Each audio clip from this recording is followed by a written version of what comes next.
Hey everyone, my name is Marianne Esau, and I'm going to tell you a little bit about myself. I am originally from Deerfield, Kansas.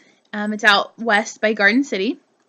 After high school, I went to the University of Kansas, where I got my bachelor's degree in social studies education, secondary social studies education. During that time, I started working more with people with disabilities, and I figured out that that's what I love to do. So I went ahead and got my master's in functional special education, and I'm certified K-12 SPED. After grad school, I moved to Wichita, where I have been teaching ever since. I teach in a school that is a day school, and we work on life skills and job skills, daily living skills. So, like, I teach cooking and hygiene and basic math.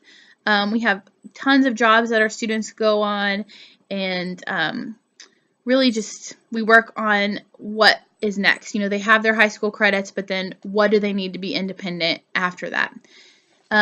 Like I said, I've been there 7 years, and it's great. And I love my building. I love my school, and it's really great. Let's see. I got married to my husband 3 years ago, and we now live in Gossel, which is north of Newton, and so it's actually a 45-minute drive for me one way.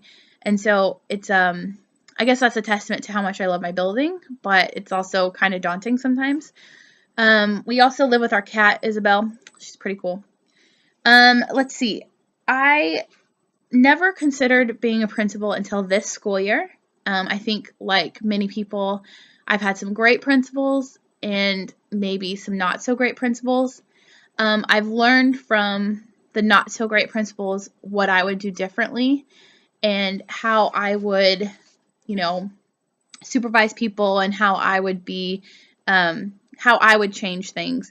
And I guess I just have been kind of frustrated about things not going the way that I think they should go. And I realize that the only way to change that is if I'm the one changing it. So that's kind of how I started wanting to become a principal.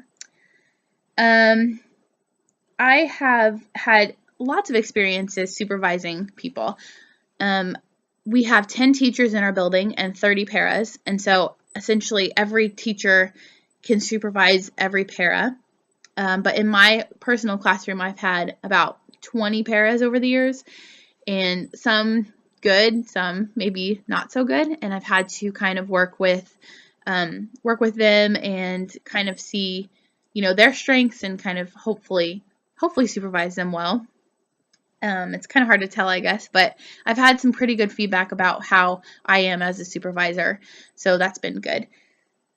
In terms of evaluations, my building is very difficult because of the fact that our students are out working a lot. We may have 10 people in our classroom, but only 2 show up that day because they're on jobs. So getting evaluated is difficult.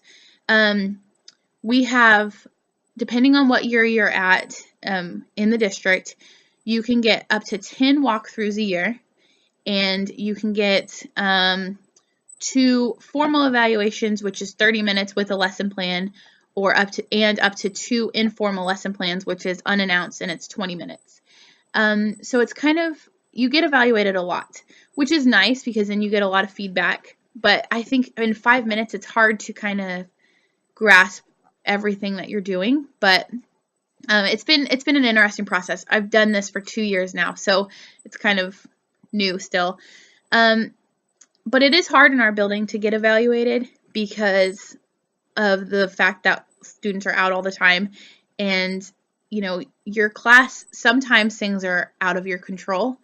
We work on classroom management like anyone else, but you can't control when someone is like stimming in the corner or having a major meltdown and things like that. So I think the most important thing for us in our building is that our principal understands our students and understands that things are out of our control and sometimes, and not count us down for that, which I think they've been pretty good about that. Let's see.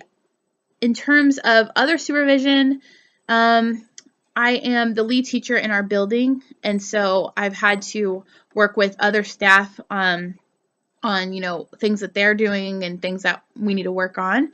And I think I've had pretty good feedback from that as well. Being the youngest teacher in our building, sometimes it's kind of hard to assert myself, but I've had to learn that over the past few years that, you know what, it's okay, and I have a voice too, and I can have good things to add to the discussion too. Let's see. I think that's all the questions. I'm really excited to start this process. This is one of my first classes, and so I'm excited to potentially be a building principal someday and hopefully implement the changes that I'd like to see. Thanks, guys. I hope everyone has a good day. Bye.